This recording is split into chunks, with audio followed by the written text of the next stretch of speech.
آج ہم جس ٹاپک پہ بات کر رہے ہیں that is depression. So depression in the adolescence. Basically depression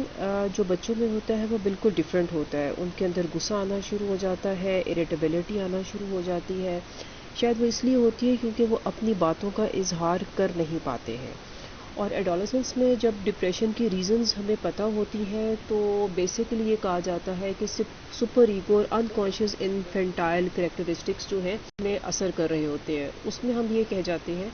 کہ جب ہماری سپر ایگو اور ایگو کے درمیان جو کانفلکٹ ہوتا ہے, جب ایڈولسنس اس کو ریزالو نہیں کر پاتے تب ان کو غصہ یا ڈپریشن آ جاتا ہے. سمپلی یہ کہا جاتا ہے کہ بچوں میں اور ایڈولسنس میں جو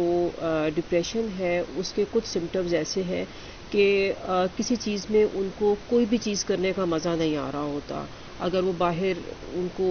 میکڈونلڈس جانے کا شوق ہے, ان کو میکڈونلڈس جانے کا شوق نہیں ہوگا. اگر وہ کسی پلے ایریا میں جانے کا شوق تھا, پلے ایریا میں جانے کا شوق نہیں ہوگا. اگر انہیں کہیں کہ اچھا آپ نے بہت اچھا کام کیا ہے تو وہ اس پہ بڑھا چڑھا کے کوئی اظہار نہیں کریں گے, جی ہاں جی مجھے بہت اچھا لگا, تھینک یو ویری مچ. ان کی سیلف اسٹیم کافی لو ہو جاتی ہے اور ان کا کام کرنے کو, کسی کام کرنے کو دل نہیں کرتا. اگر آپ ایک ریگولر ٹاسک, ایک ریگولر ڈسپلن ان کی لائف میں جو ہوتا ہے وہ ڈسرپٹ ہونا شروع ہو جاتا ہے. اور سب سے امپورٹنٹ بات یہ ہوتی ہے کہ وہ اپنے ریلیشن شپ سے, بہن بھائیوں سے, جب بچے پیرنٹس سے جو ہے نا وہ دور ہونا شروع ہو جاتے ہیں, they remain quiet and they remain aloof. اور ان سے پوچھیں کیا ہے تو بلا وجہ غصہ اور اریٹیبل آپ کو نظر آئے گی. بیسیکلی یہ کہا جاتا ہے کہ اسپٹس نے یہ کہا تھا کہ جب چھوٹے بچے جو ہوتے ہیں ان کے اندر بھی ڈپریشن کے سمٹمز دیکھے گئے ہیں. حال ہی یہ نہیں ہے کہ جب آپ کی ایگو اور سپر ایگو جو ہے وہ کام کرنا شروع کرے تبھی ڈپریشن آتی ہے, نہیں. ایک چھوٹے سے بچے کے اندر جب ماں اس کو وہ چیزیں نہیں دیتی یا ماں وہاں پہ موجود نہیں ہوتی تو وہ جو کرائنگ افیکٹ ہم لوگوں نے شروع میں پڑھا تھا فرسٹ اینڈ سیکنڈ لیکچر میں, جہاں پہ سیپریشن آتی ہے یا ڈفرینٹ اٹیچمنٹ سٹائلز آتے ہیں, وہاں پر ڈپریشن نظر آتی ہے. لیکن یہ ہوتا ہے کہ ڈپریشن ماسک ہوتی ہے. بعض دفعہ جب بچہ اریٹیبل ہوتا ہے تو وہ بلا وجہ رونا شروع کر دیتا ہے. مدر کو کہیں گے کہ جی میں نے کھلا دیا, پلا دیا, پیمپر بھی صاف کر دیا, ٹیمپریچر بھی ٹھیک ہے, لیکن کہیں پین بھی نہیں ہے, لیکن پھر بھی یہ نا روتا جاتا ہے. تو وہ بیسیکلی اریٹیبلٹی ہوتی ہے بچوں کے اندر. اور ایڈولسنس میں ماس ڈپریشن ایسے آتا ہے کہ ان کے بیہیویئر ڈسرپٹ ہونا شروع ہو جاتے ہیں, غصہ کرنا شروع کر جاتے ہیں, ناراضگی کا اظہار کرنا شروع کرتے ہیں, کھانا پینے میں تنگی کرنا شروع کرتے ہیں. اور بچے جو ہیں وہ بیڈ ویٹنگ کرنا شروع کر دیتے ہیں. اور سب سے امپورٹنٹ وہ اسکول, میں نے اسکول نہیں جانا ہے. جہاں تک DSM-5 کا کرائٹیریا ہے تو ڈپریشن ایز یوزول جو آپ لوگوں نے اڈلٹ کے لیے بھی پڑھا ہے, مائلڈ ماڈریٹ ٹو سویئر کے اندر ڈاؤن کرتی ہے. اور اس میں پرسسٹنٹ ڈپریسو ڈس آرڈر ہے جس کے اندر کرونک میجر ڈپریشن آتی ہے اور ڈستھیمیا موڈ ڈس آرڈر ہے. بچوں کے اندر ڈستھیمیا موڈ ڈس آرڈر جو ہے وہ ڈپریسو موڈ ہوگا which can prolong for days, یا ایک دن دو دن آئے گا اور ختم ہو جائے گا. لیکن ڈستھیمیا میں وہ ایک. اور اگر ہم بات کرتے ہیں کہ PDD ہے تو PDD میں یہ ہوگا کہ وہ کم از کم 1 سال سے زیادہ جو ہے وہ پرولونگ کرے گا. اور اس کے اندر ڈپریسو سمٹمز کے اندر انسومنیا بہت کامن ہوتا ہے, فیلنگ آف ہوپلیسنس بہت کامن ہوتی ہے. اور آپ مطلب پیرنٹس کو نظر آ رہا ہوتا ہے کہ لو موڈ چل رہا ہے اور کچھ نہ کچھ گڑبڑ چل رہی ہے. سو موڈ کے اندر ڈس ریگولیشن ہوتی ہے جس میں اکثر پیرنٹس کہہ رہے ہوتے ہیں جو سمجھ میں نہیں آتا جو موڈ کیوں بنا کے بیٹھ گیا, منہ کیوں پھولا ہوا ہے اس کا. یعنی کہ ہمیں نظر آ رہا ہے کہ ایموشنل اور بیہیویئر پرابلمس آ رہی ہیں. اور اس کے اندر جو اس کی ایج آف آنسیٹ ہے that is after the age of 6 years and before the age of. بچوں کے اندر بائی پولر ڈس آرڈر بھی پایا جاتا ہے. سیویئر موڈ ڈس ریگولیشن کے اندر ہم کہتے ہیں کہ ڈسرپٹیو موڈ ڈس ریگولیشن ڈس آرڈر ہے. اور اس کے اندر کرونک سیویئر پرسسٹنٹ اریٹیبلٹی ہے, کنٹینیوس اریٹیبلٹی آپ کو شکایت ملے گی. اور اس کے اندر ٹیمپر ٹینٹرمز بہت زیادہ ہوتے ہیں. اور پیرنٹس آپ کو یہ کہیں گے کہ جی اب تو روز ہی اس کا یہ طریقہ آ رہا ہے جی، اور آبویسلی وہ مور دین 6 months ہو چکے ہوں گے، ایج آف 10 لیکن 1 سال سے کم ہوگا۔ سو کنکلوڈ ہم کرتے ہیں کہ ڈپریشن بچوں میں کیسے ہوتی ہے جب بچے ہیلپ لیس نے کہتے ہیں کہ میرے سے یہ کام نہیں ہوگا، بچے کھانا پینا کم کر دیتے ہیں، ہر بات پہ کہتے ہیں کہ جی یہ میری فالٹ ہے، میرے سے یہ نہیں ہو رہا، اور کچھ بچوں میں سوسائڈ آئیڈیشن بھی آتی ہے، انرجی لیول بالکل لو ہوتا ہے، گھومنے پھرنے کا باہر جانے کا کوئی شوق نہیں ہوتا، غصہ بہت زیادہ رہتا ہے، یا تو بچہ بہت زیادہ کھانا شروع کر دیتے ہیں، گول مول سے موٹو سے ہو جاتے ہیں، یا پھر یہ ہے کہ وہ بالکل کھانا کم کرتے ہیں، آدھی روٹی کھا کے بس وہ بیٹھ جائیں گے، اور ہمیں پتہ تب چلتا ہے جب ان کا لیپ ٹاپ یا ان کی جو کیا کہتے ہیں موبائل ہے وہ ان سے تب ہمیں لگتا ہے اچھا جی ڈپریشن آ گئی ہے۔ سو ان اے نٹ شیل ہم یہ کہتے ہیں کہ جب بچوں کے اندر غصہ آنا شروع ہو جائے، ہر بات پہ وہ اداس ہونا شروع کر جائے، لوگوں سے ملنا منانا چھوڑ دیں، اور ان کو فیل ہو کہ نہیں جی میرے سے یہ کام نہیں ہونا، ریجیکشن کوئی بھی آپ ان کو کہ اچھا بیٹا آپ یہ چھوڑ دیں آپ سے کام نہیں ہوگا، تو اس پہ وہ غصہ ہونا شروع ہو جاتا ہے کیوں نہیں ہوگا، تو ریجیکشن ان سے برداشت نہیں ہوتی، حالانکہ پہلے وہ برداشت کر رہے ہوتے ہیں۔ ایپیٹائٹ میں آپ کو اونچ نیچ ضرور مل جائے گی، سلیپ میں اونچ نیچ ملے گی، یا تو بہت زیادہ سوئیں گے یا بہت کم سوئیں گے، اور بلے وجہ کا رونا، اور ہوم ورک کمپلیٹ نہیں ہوگا، کوئی کام کمپلیٹ نہیں ہوگا، جو گیمز کھیل رہے ہیں وہ صحیح نہیں ہوں گی، اور لو انرجی ہو جاتی ہے، اور فرینڈس کے ساتھ اٹھنا بیٹھنا ان کا کم ہو جاتا ہے، اسکول کا ہوم ورک کم ہو جاتا ہے، فیلنگ آف گلٹ ورتھ لیس کی چیزیں آنا شروع ہو جاتی ہیں۔ اب میجر ڈپریسو ڈس آرڈر کے بارے میں کہا جاتا ہے the presence of the major depressive episodes it requires that the child or adolescent exhibits one of the two key features irritable mood اور لاس آف انٹرسٹ۔ تو جب دونوں چیزیں آئیں گی، یا تو موڈ آپ کا خراب ہوگا یا آپ کسی چیزوں میں دلچسپی نہیں لے رہے، تو اس کا مطلب ہے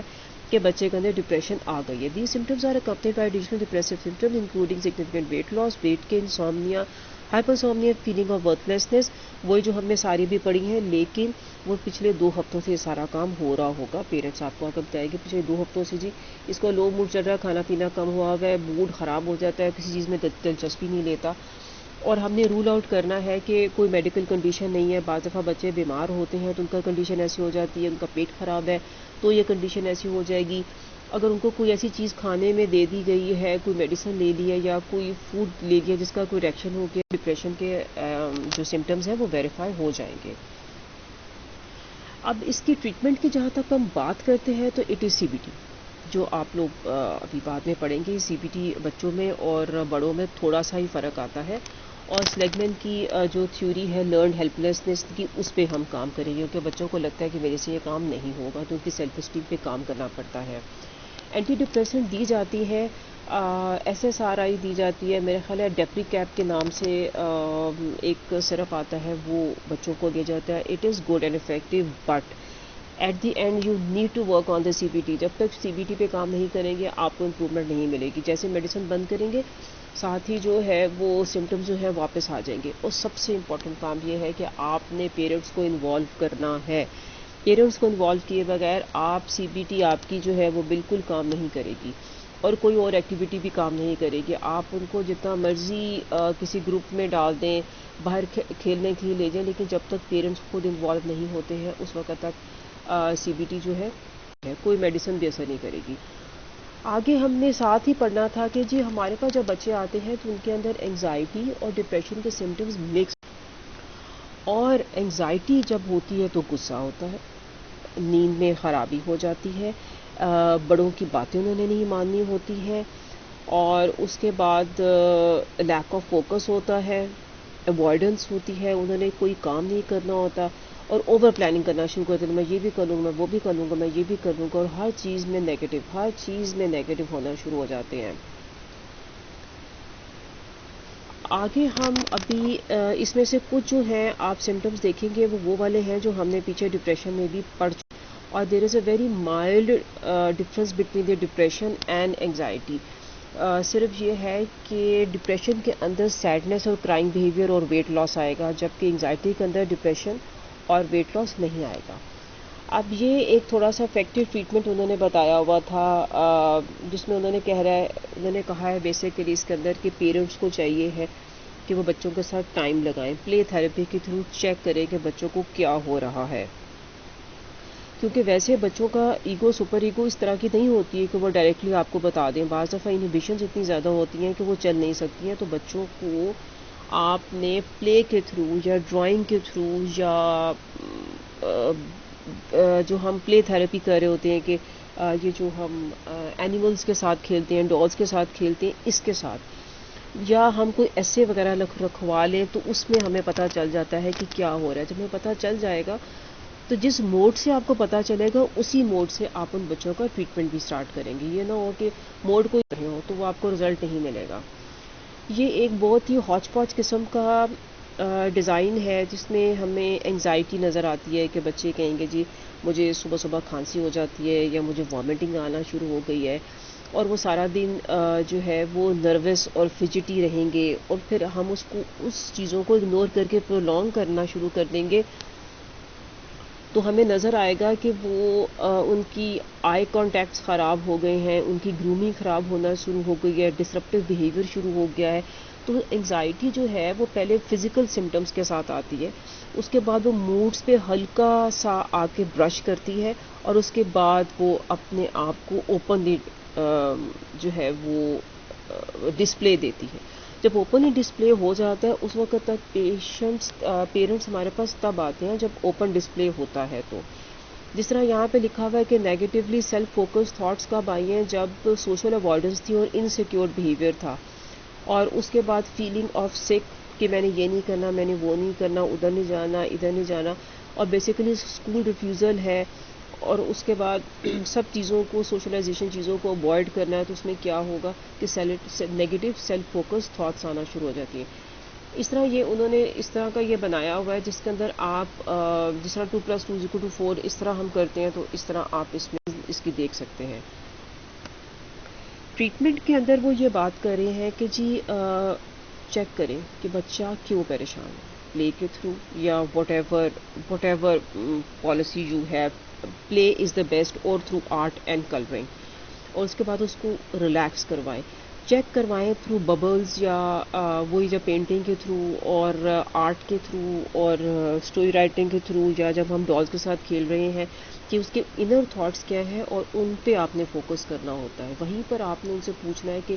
ان کا اپنا پلان کیا ہے کہ وہ چیزوں کو کیسے ریمیڈی یا اپنی اس پرابلم کو کیسے ٹریٹ کر سکتے ہیں. اس کے بیسس کے اوپر ہم اپنی انٹرونشن سٹارٹ کرتے ہیں، اور do lots and lots of reinforcement is needed.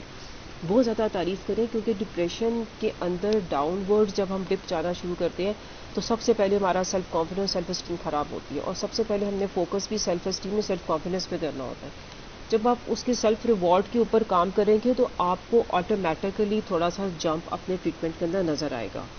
اور ریگولر پریکٹس، آپ نے یہ نہیں کہنا کہ جی آج ہم نے کر لیا تو ہم پرسوں کریں گے. اگر آپ کے ساتھ بچہ 24 آورس کنیکٹڈ ہے، 36 آورس کنیکٹڈ ہے، 72 آورس کنیکٹڈ ہے، remain with the child because you got to get hold of his problem from his neck. Group کے اندر بھی ہم کام کر سکتے ہیں، وہی تھرو پلے، انڈیویجولائز CBT بھی وہی جو میں نے آپ کو بھی چیزیں بتائی ہیں. سائیکو ایجوکیٹ، اگر تو بچے جو ہیں وہ ایڈولسنس پر آ گئے ہیں، ٹینز میں آ گئے ہیں، تو سائیکو ایجوکیشن بنتی ہے. اگر نہیں بنتی ہے تو پھر اگلا اسٹیپ یہ ہوتا ہے کہ ہم پیرنٹس کو بتاتے ہیں کہ انہوں نے اس کو کیسے ڈیل کرنا ہے، اور پھر ماں کو پتہ ہے ہم کیسے چلا رہے ہوتے ہیں. سو ان اے نٹ شیل ہم جس طرح ہم نے وہ ڈیپری کیپ دیا ہے، یہاں پر بھی ہم اس سائٹیلوپرام کو سالٹ دیتے ہیں اگر انگزائٹی جو ہے وہ اوور کنٹرولڈ مطلب آؤٹ آف کنٹرول ہونا شروع ہو جائے. SSRI بھی کام کرتے ہیں، اور اس کے ساتھ CBT. کوشش یہ کرنی چاہیے اتنی اویئرنیس آپ دے دیں پیرنٹس کو کہ وہ انگزائٹی اس لیول پہ لے کے نہ آئیں کہ ہمیں چھوٹے چھوٹے ٹیلوپرام کا سالٹ وہ سب کچھ ہمیں دینا پڑ جائے. اب آپ لوگ مجھے بتا دیجیے گا کہ آپ لوگوں نے کون سے کوشچنس کرنے ہیں، تو دین وی ول ڈو دیم.